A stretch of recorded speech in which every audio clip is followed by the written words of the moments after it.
So it has been like 3 months or so since I built this puppy, and now I finally think that it's time for its specs list and how it works and what should I have done better and what's the general recommendation for anyone looking for building PC. So let's start. Let's go take them back and let's start with the most regrettable part, the motherboard. It's a H610 motherboard. It's fine for what it is, but if you're looking to use 3666 Hz RAM, don't buy it.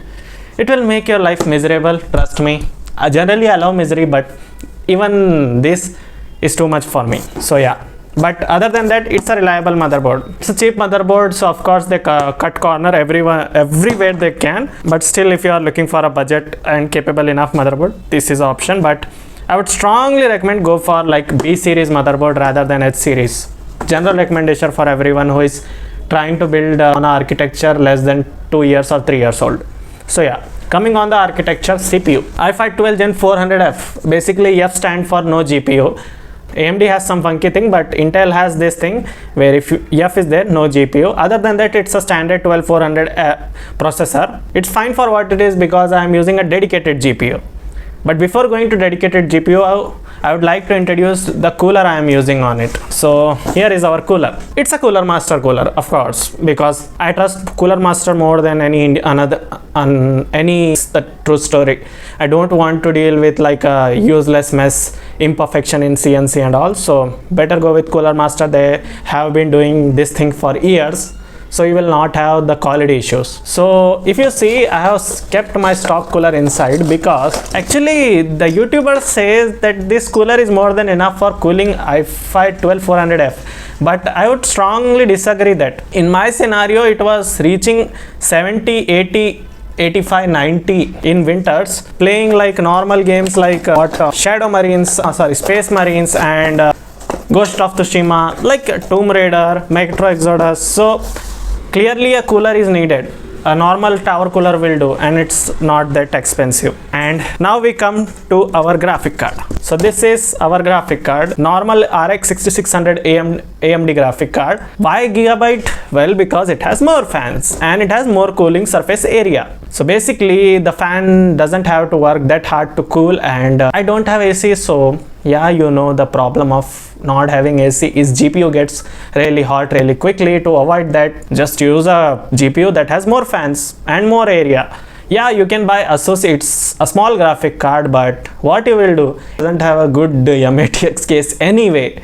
So what's the point of buying a small low profile graphic card? Yeah, so coming on to the most important, the heart of the CPU computer, the power supply. Yeah, I went with the Cooler Master again because same reason, and especially in power supply, trust me guys, I build IoTs. I know how easy it is to catch fire. Like IoTs are ready to catch fire, and this is a IDE if not manufactured properly. So my recommendation to all of the builders is go for a good brand and good rated power supply. 80 plus now is the minimum standard. And yeah, in Antisport or any other brand, you can get a good power supply in half of the price. But the thing is, I just don't trust it. I don't want to wake up on a day that my PC doesn't turn on and the power supply went down and it took the graphic card or any other component. I just don't want that. So to prevent that happening to hold together, I just took Cooler Master. Yeah, it's expensive, but it's worth it. It is the safeguard. You have to have an expensive power supply to prevent any kind of short circuits happening in your PC, and or basically in a simpler term, to make sure your PC doesn't catch fire. Yeah, that's it. And for RAM, so these are G-Skill Ripsaws. Why I went with G-Skill? Well, reason is pretty simple. They were the cheapest, and so yeah, cheaper always wins, and they are Ripsaws, G-Skill, so they are good brand. So, and they have lifetime warranty also, but I don't care about warranty. They were the cheapest, which technically I can't use it because this motherboard is not handling that. But other than that, they are good RAM. They are 8 gigs X2, so 12 gigs. They are not in pair. I bought them separately, so yeah. And for storage, I went with WD. Yeah, this is a 256 Gen 3 SSD NVMe, but I have a lot of hard drives. So this houses a hard drive. Yeah, they are laptop hard drive, but still this houses a hard drive and this houses a hard drive. So similar to how I am having this laid around my table, I have 2 TB of hard drive. So no problem, 2.5 TB is enough for me for now. And if I want, I have supplemental, I can just plug it. I'm not plugging it because it's waste of power anyway.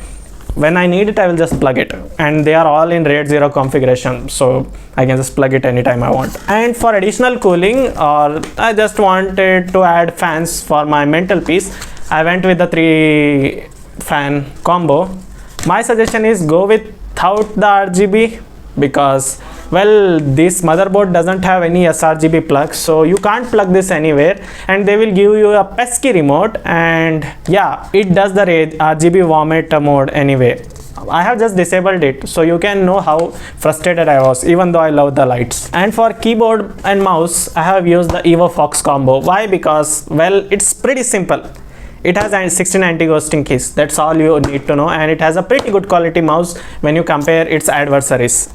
And for the case, yeah, this is the another regret, but we don't have actually the option. It's the Elite Series anti-sport case. It's a ATX case for M-ATX motherboard. Now you can understand my misery.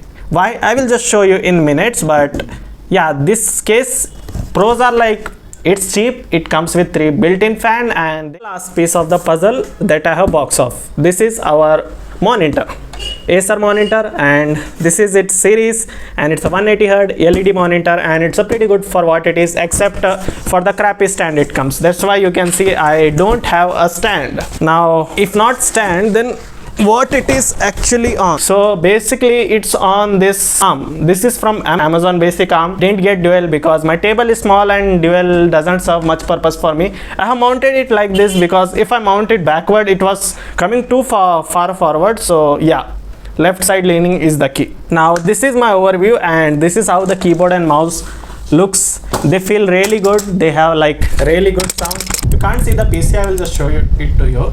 I will just bring a look of my cabinet, and you can see it's pretty messy, but trust me, it was more messy if you compare that to now, and it's way more cleaner. So first I will introduce the loose bits. The hard drive mounts 3D printed because this one doesn't have correct mounts. It has mounts but totally incorrect size. No way the hard drive or SSD is fitting inside. But due to it being ATX, the difference between the graphic card and the base, it's too huge. How huge? A lighter huge, or for reference, my hand huge. It's huge. So basically, see, this is a GTX graphic card, GTX 610 or 710. It's that huge. I just 3D printed, but for the rest of you, good luck. Without a 3D printer, even if you buy online, it's not that big. They come for like M-ATX cases. It's like maximum. This one can go up to literally here. Yeah, that's its size. And you can see this fan free floating. Now why the hell this is free floating?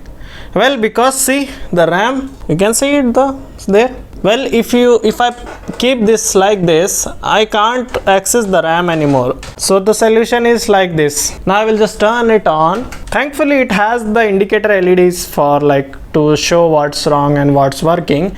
And currently I have like playing pretty down clock and everything, so it's booting. So this is the insides. I will just show it to you. So see there and see here, no place or no space between these two.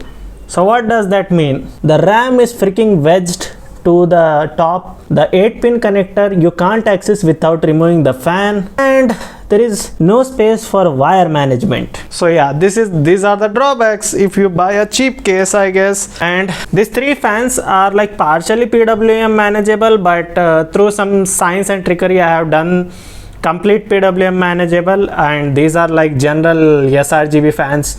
You don't, but anyone wants to know how to control the 3-pin or the Molex fans through PWM without using any trickery of microcontroller, you can just comment and I will make this video. So yeah, this is my setup. I'm not going to show back because if I show the back, you will understand easily how I did the PWM one. So yeah, with that we will meet you in the next video. If you are still here, consider like, subscribe, share. Anyway, they are free now and it will support me a ton. So yeah, bye.